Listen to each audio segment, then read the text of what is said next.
What challenges has the Joe Cox Foundation encountered in its campaign to reduce the level of loneliness in society? And how do you think physical activity organisations can support the underlying mission of the foundation? Yeah, I mean, I think there's loads we can do basically, but I think for me, three main things.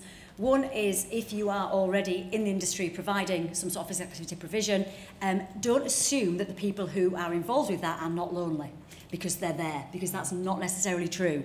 Just because they're coming week in, week out, going to their class, doing their workout, whatever it is, doesn't mean that they're getting the deep and meaningful connections that we're talking about.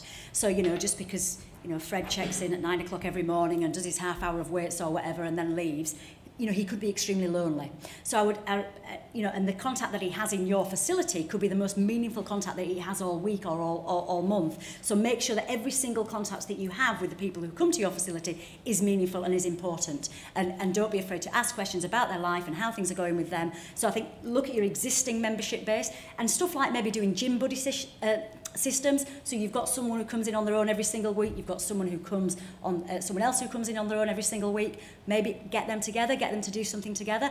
Clearly, some people are quite happy being alone, and it is important to distinguish between wanting to be alone and loneliness. Sometimes it's really lovely to be on your own, but I try and again you have to do it sensitively and you have to do it stealthily. But try and identify those people within your facility, and maybe you can make a difference to them. Put on social events, whether that's nights out or walks or whatever it is, to bring the members together, to bring the people who use your facility together.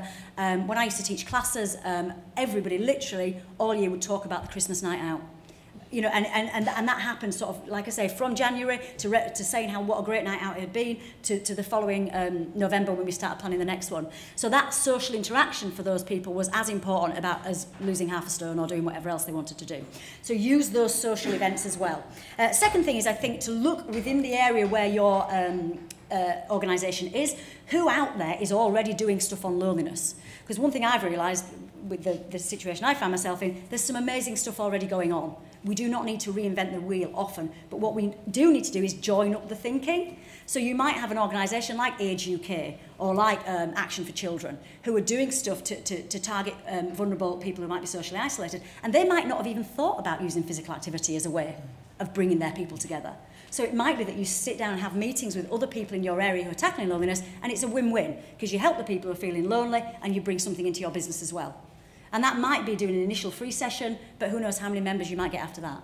So it's that thing about reaching out to people who are already working on the issue. And the third thing, again, for me, use opportunities, and this is my plug, such as the great get-together that we did, to do something in your facility. Because sometimes, and we've sort of alluded to it, is no one's going to go, I'm really lonely, I'm struggling. It just doesn't happen, does it? So by putting events on like that, this is happening, how about we do something? And then target your members or your users who you think would not ever want to be identified as being lonely, but would like to be an organiser. They'd be like to be the person who puts that thing on.